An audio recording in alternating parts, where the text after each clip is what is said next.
What was the first Friday the 13th film you ever saw? Where did you watch it? And how old were you? Do you remember the first movie poster you purchased? Who were the first horror convention guests you ever met? Last, who was the first ever to encourage you to pursue your dreams and passions? Who made you believe it was possible to do what you wanted with your life? In an ironic twist, Friday the 13th, Part 5, is my answer to all of these questions. Friday the 13th, Part 5, A New Beginning, is often regarded as one of the low points in the series.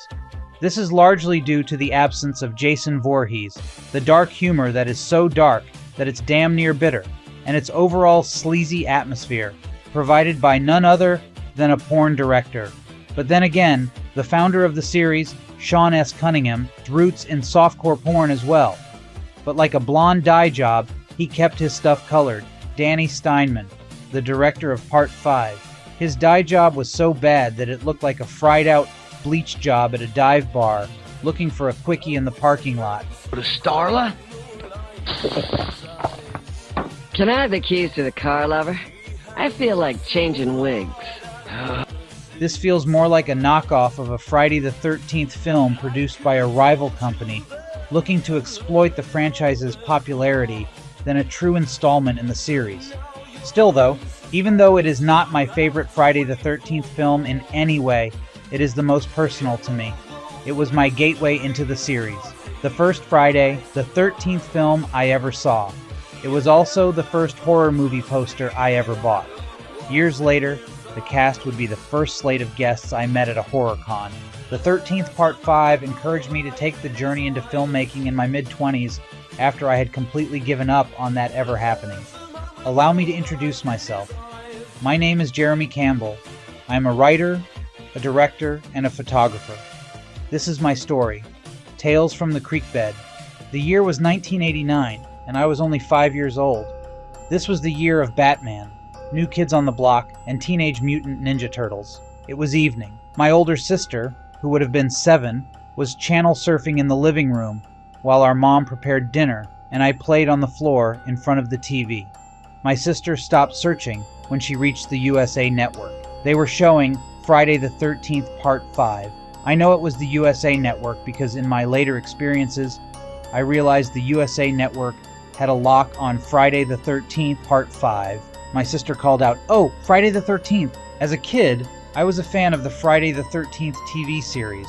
I would watch it on weekends before American Gladiators, after Freddy's Nightmares, so I assumed that was what she was talking about. Like I have said in all my previous episodes, I was born a horror fan. I was already fully aware of who Freddy Krueger was when I was 3 years old and a total fan.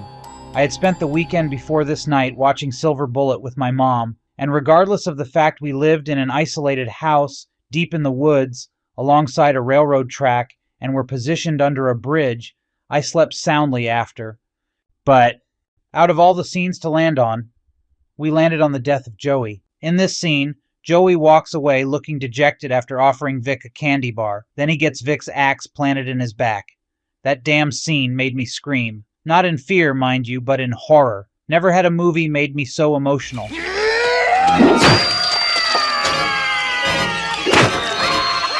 Bambi nearly bore me to tears as a kid, and at age 5 I thought E.T. was creepy.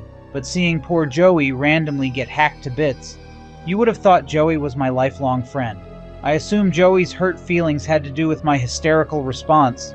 I cried so loud my mom forced my sister to change the channel. As upset as I was, I wanted to face that feeling and know what would happen next. 2 years later, in 1991, I watched the entire movie, or as much that could have been shown on basic cable. I had a very young mom. She was only 24 when she left my worthless father. Because she was so young, and there were 3 of us, we had to live with separate family members. My sister went to live with our grandmother. I and my little brother drew the shortest straw and had to live with my grandmother's brother. My brother and I were prohibited from watching cartoons because my uncle said they would rile us up. We could only watch what he watched. This meant People's Court and enough Lifetime true crime movies that I have nearly become an expert on: A, teachers sleeping with students and talking them into murder, and B, women snatching babies and raising them as their own. Based on that environment, You can guess why we were thrilled when my foster family went to Oklahoma for a high-stakes bingo tournament. The only time these two ever left the house was for bingo. My grandmother was going with them, so my sister stayed the night. That was the first time I watched a Friday the 13th movie. It was, of course, Friday the 13th, Part 5, A New Beginning. Normally, my teen cousin was as unbearable a grouch as my aunt, but with her gone, my cousin was allowed to act like a normal teenage babysitter. My cousin would let us drink coffee, which she made with massive amounts of sugar and creamer, and would do things like say she was going to the restroom just to sneak out the back door and scare us. That was the environment on the night I was about 3 feet from the television watching Friday the 13th, Part 5, on the USA Network, of course. The evening sky, Camp Crystal Lake, begins to die. With young and able counselors slain, there's just one boy that will remain. His name is Jason, and today's his day. It's Friday the 13th on USA. So watch these people attempt to survive. The horror of Friday the 13th, Part 5, next on USA. I loved seeing a kid who was not much older than I was save the day. The location looked like where we lived, especially the trailer park scene, not to mention Ethel. She bore a striking resemblance to my Aunt Kathy in look and tone. All of the women in my family cuss like sailors. Would you shut the fuck up? Watching that movie is a bright moment in one of the darkest times of my life. I bought the poster for Friday the 13th, Part 5, 7 years later, when I was 13, at a local comic book store. It was the first real piece of horror memorabilia I ever owned. About 12 years later, I met the cast of Friday the 13th, Part 5. It was my first horror convention, and theirs as well. I was 24 and living with my girlfriend, who has since become my wife. The con was a mess. Many guests arrived late, and less than half the vendor tables were sold. It was so small that we were given passes to go to the comic book convention next door as a way of apologizing. Walking into the empty ballroom, the first and only guest I saw was Ron Sloan, aka Junior. You could not miss him. He was wearing the costume from the movie. He was my first photo and autograph ever, and we were the first fans ever to approach him.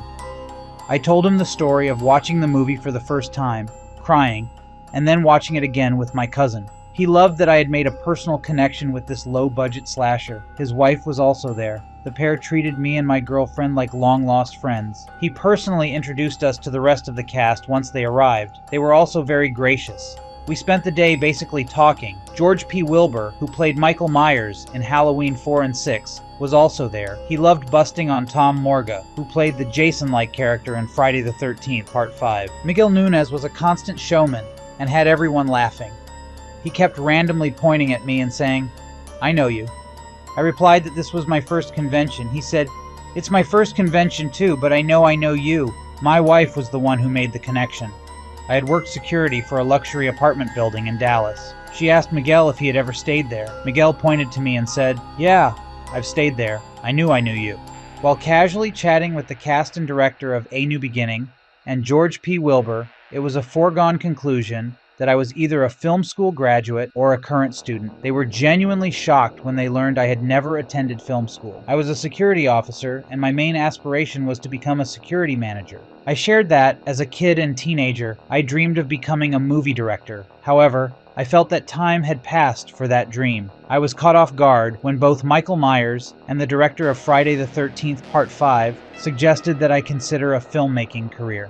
It felt surreal, as if they asked if I had ever thought about going to the moon, encouraging me to book a ticket. I told them that I had never even operated a camera. Danny Steinman told me anyone could learn the tech stuff. The real talent was in storytelling. He assured me I had what it takes and should consider it. It took 2 more years of fate's hand-shoving me along, but I finally took the leap and, at 26 years old, bought a camera and editing software. Within 1 year, I was nominated for my first film fest. The next year, we won the award that eluded us the year before. Like I said at the start, Friday the 13th, Part 5 is not my favorite, but my most personal. I did not even identify as a horror fan the day I went to that convention. I gave away or tossed my entire collection after I joined a Christian cult when I was 16, and I was convinced part of growing up was giving up things like horror movies. I went to that convention proud to be entering the rat race. I was grown up. It was supposed to be a little nostalgic trip down memory lane. just something to do on a Saturday with my girlfriend, but I left with my love of horror reignited and my mind opened to what could be possible. I owe more than I could ever count to horror movies, but in some funny way, I owe the most to Friday the 13th, Part 5. I hope you enjoyed this episode of Tales from the Creek Bed. Please make sure to hit the like and subscribe buttons. It keeps this channel growing. Also, if you want your next read to be a fun look back at video stores and childhood memories, please check out my book, The Horror Club, A Trip to the Video Store. You can find it on Amazon and Audible. In the meantime, I'm Jeremy Campbell, saying, don't be scared to be you.